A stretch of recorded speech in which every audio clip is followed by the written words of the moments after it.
everyone, welcome to Opinions That Matter. Well, last month we got an opportunity to look at the journey of a startup from 0 to 100 crore club. This time we get to speak with an organization that has been a witness to the changing dynamics of the Indian pharma industry. Ms. Aditi Kare is the third generation promoter of Indoco Remedies Limited. Today, at the helm of operations, she is steering the organization to newer heights while keeping the essence of the mission and vision envisioned by the founding members of the company intact. Ma'am, welcome to Opinions That Matter. Now, one question, ma'am, that I have always wondered about is the name Indoco. Tell us the story behind this unique name for the organization. So, Indoco Remedies Limited is in its 75th year of operations, and I'm the third generation in business. The company was founded by my grandfather. We've had very humble beginnings, So, he started selling medicines on a bicycle in the villages of Goa, then went on to set up a shop, eventually got into wholesale. And Goa then was under Portuguese rule. So, he used to import from the continent and sell in Goa. One of the companies he was importing from asked him to take up distributorship for western region of Maharashtra. Condition was that he set up shop in Mumbai. He came to Bombay, started a trading company called Indo-Continental Trading Company in 1945. 47, India became independent, and one of the first things our founding fathers did to encourage indigenous manufacturing of pharmaceuticals was sort of banned a lot of import. Govind Ramnath Kare, late Sri Govind Ramnath Kare, our founder and my grandfather, he actually decided to take up this opportunity, and that is how Indo-Continental became Indoco. We actually have an establishment registration certificate of 23rd of August 1947, 7 days after independence. So, would I be correct in saying that the vision and mission of the founding members of Indoco were more aligned to the nation's need at that particular point in time? Now, today the opportunities in the domestic and global markets have changed dramatically. How have you realigned to this as an organization? So, what was the vision of the founders? The vision of the founders was to then make quality medicines available at affordable prices to the Indian population. We continue with that vision, only it has now got a little broader. Obviously, post the early 90s and the liberalization of the world and the opportunities that India had to become a pharmacy to the world, we grabbed those opportunities as well. So today, Indoco supplies to over 50 nations of the world in addition to India. The Indian business is about 60% of our top line, but we do supply to Europe, to US, other regulated markets like South Africa, Australia, New Zealand, emerging markets like Asia and Africa, French West Africa in particular, and several other geographies. So the vision has, as I said, got broader. It is now to supply quality, affordable medicines to the globe. Supply and develop. So as we were growing, it was management's vision that we should also get into research, make difficult to do products. So today we boast, for the year completed, we've ended with a turnover of 1200 crore. We have an infrastructure we can boast of 8 manufacturing sites, most of which have approvals from US FDA, UK MHRA, EU GMP, and many of the other global regulatory authorities. An R&D center with over 300 scientists working from everything from non-infringing process of development on APIs right up to filing ECTDs from our regulatory affairs team.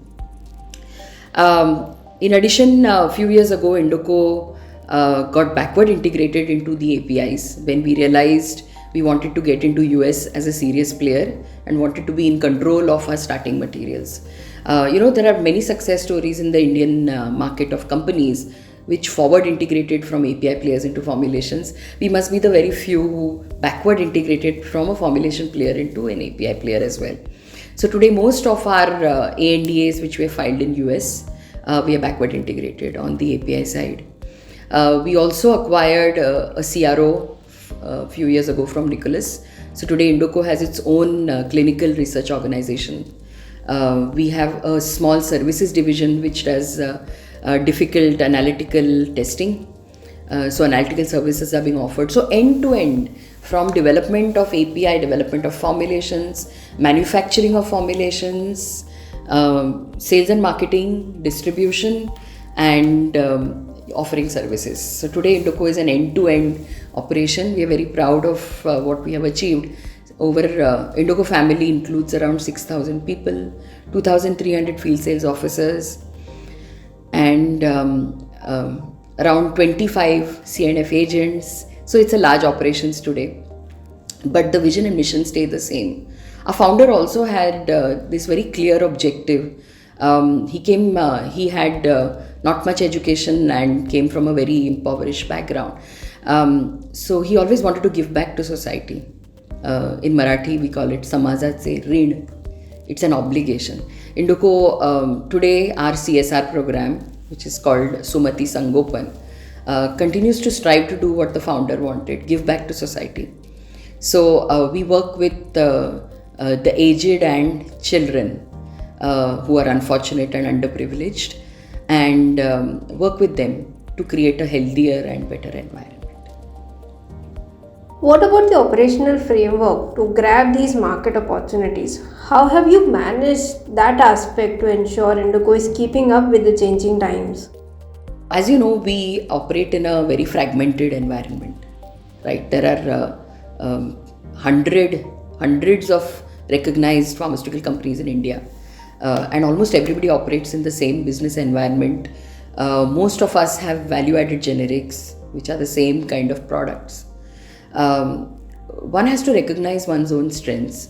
This is a business where you either need to have a strength in a therapy, or you need to have a strength created with the doctor fraternity, or reach. And then you must maximize that advantage.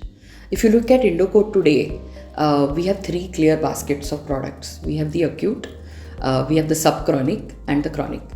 Within subchronic, again, we are very strong in dental, and we also have other subchronics like ophthalmics and gynecology products. So it was very clear that, especially for me, I got a legacy of the acute. So at one time, most of Indoco's products were in pure acute therapy. Most of our prescriptions came from the general practitioner. And we had a very large presence only in the south and the west.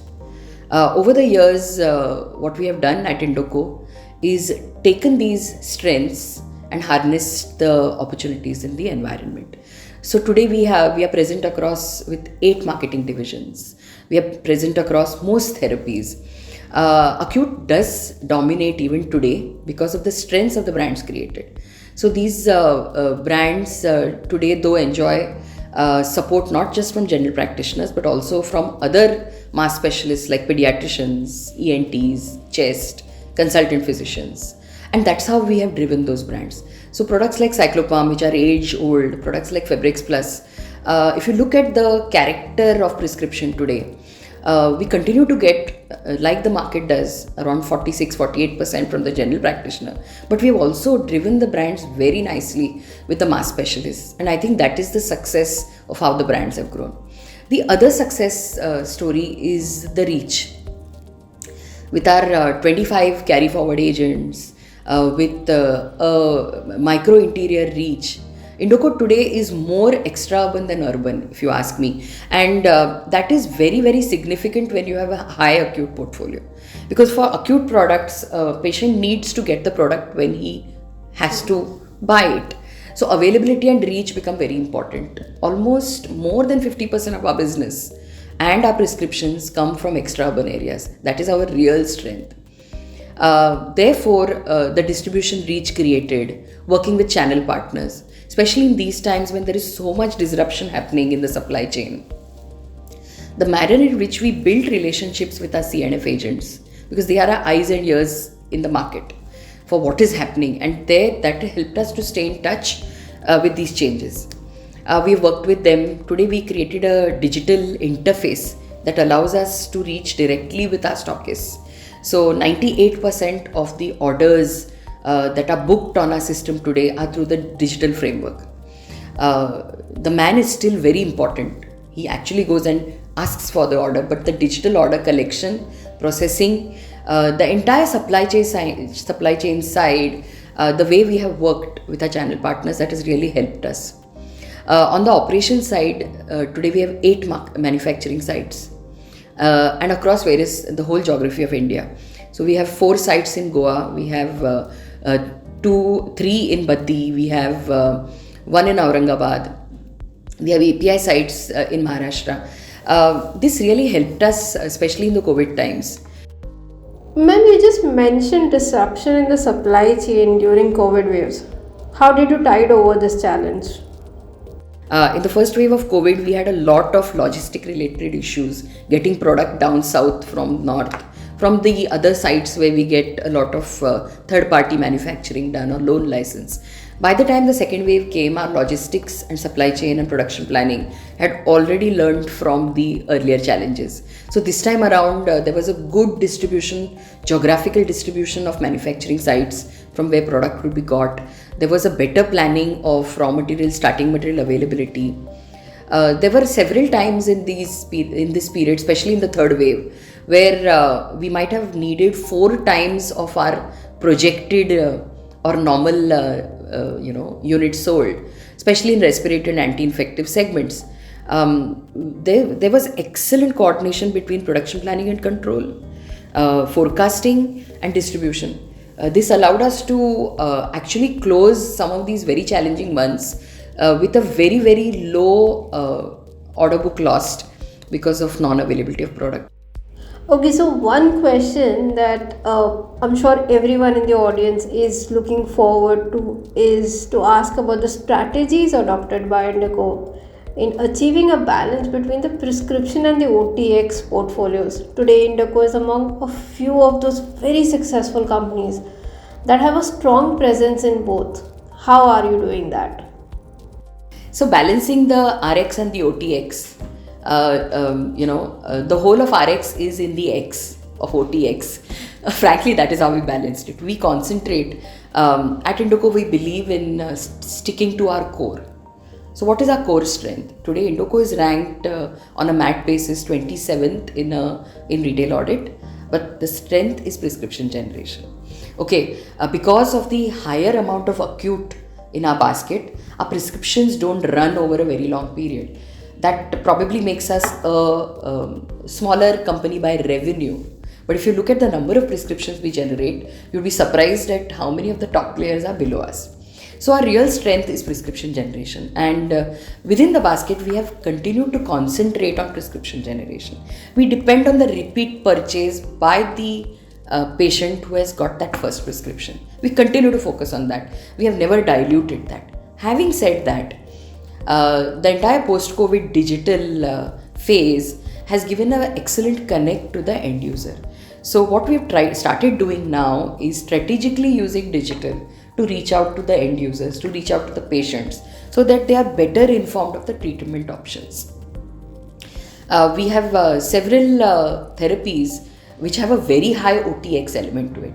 Respiratory, stomatologicals. In stomatologicals, we compete for many of our products on the complete OTC products. There are many OTC brands available, but we have always still stuck to working with the physicians, so they prescribe a desensitizing toothpaste. But we have now started a strategic initiative in digital so that the end users of our products, if you look at the character of our dental prescriptions or how our products are sold, Sensodent for example, which competes with Sensodyne, you have some very, very loyal users. They do not move to the OTC brand. So the prescription is very important for the OTX. But there are many things that have to be done if you have to be a successful OTX player. The most important thing is to ensure that your product is available. So our reach in distribution, our identification of specific stockists for dental ophthal products who are not general stockists, and ensure that the product is picked up and made available. Our reach through various digital media so that our patients are informed. We have products which can satisfy your unmet needs. This is how we have managed to balance the basket. But honestly, in a single statement, we have not lost focus on the prescription. And that is how we have balanced our basket. We do not have any frank OTC products. We have OTX products. Yes, going forward, there are some sections like dental where OTX, going frank OTX could expand our market, and we will take baby steps there. If you study the OTX segment of dental also, although there is a separate distribution channel to reach the FMCG, the steady channel of going through our stockists itself fulfills a large part of even the OTC side of dental. So we don't really have to jump strategies. There is a lot to be leveraged yet, and that's how we will go. Ma'am, please correct me if I'm wrong, but Indoco is known as an organization to nurture people from within to take up leadership roles. Over the years, Indian pharma industry has witnessed very high attrition rates. How has the talent acquisition and retention for Indoco changed with the change in dynamics? Coming to talent and harnessing talent, managing it, Indoco is a kind of company where we, typically you'll see people join and like to retire from. It has been another goodwill we have got from our founders. Although my grandfather might have started the company, but Mr. Kare, present chairman, and my father, he nurtured the company from when it was sick. He came in 1963 and got a sick company and turned it around. Some of the key cultural things, ethics that we work with. In this company, we believe person is an individual first. Every employee is an individual. There is a lot of respect for the person. We also believe in creating managers from within. So if you look at several of our vice president level people today, many might have started the journey within the organization at officer levels. And I think that is great. So you need a bit of both. You need to develop talent from within. We have several programs in human resources where we develop talent from within. We select gems, youngsters who have spark, give them mentors within the company. We select people at mid-management level, sort of give them, create programs like Climb. It is a cluster of learning, so they learn from each other, they grow within the organization. So we've had a good balance of creating management talent from within. And of course, as the company has grown by leaps and bounds over the last 5-6 years in particular, there has been a lot of value add of talent from the outside as well. It is this fine balance managing the people within. You also need people from within to give you a steady ship, and you need to value add from outside. I think it is our environment as an organization which is very attractive for youngsters today. They get to come to work here and show a very high level of ownership for the company. It is today a listed company, but still has very much the character of a family, and I think a lot of people like that kind of business environment for work. But like I said, off late we have really taken talent from outside and harnessed them, and we see all of them actually helping the company grow in a very futuristic direction as we go forward. So now what next? What is your vision for Indoco for the next 75 years? The vision is very clear. Like I said, we started with wanting to provide quality medicines to Indians. Today we want to provide quality medicines to the world. Outside is a great opportunity. Within India also is a tremendous opportunity. We are very strong in South and West. We have a lot of leveraging to do in the North and East. We are very strong with some segments in acute. We have a lot of building to do in the subchronic and the chronic side. Within acute, we have decided, we were not very successful in the past with our new launches of late. Here there is a clear strategy now to have the early mover advantage with launches and then strategically drive them within areas which are already a strength for the company. So rather than launch, although in chronic segments, you will see a product like Aloja, which is the first time and only launch of an allogliptin, of a product which is a research product out of Indoco. That will continue to happen in the chronic, subchronic areas. But when it comes to acute, the new products will specifically be in areas which are a inherent strength. So you will definitely see a GPCP or a GP pediatrician or an ENT presence in the prescriptions. And there are several areas which have to be harnessed for us to build on. As I said, we get 48% prescription from the GP, and we are ranked very high with the GP on prescriptions. We are also ranked very high with the dentist, with the ophthalmologist. But pediatrician, we are ranked very high with the pediatrician. Because for every acute product, we have a pediatric product which is written by the pediatrician.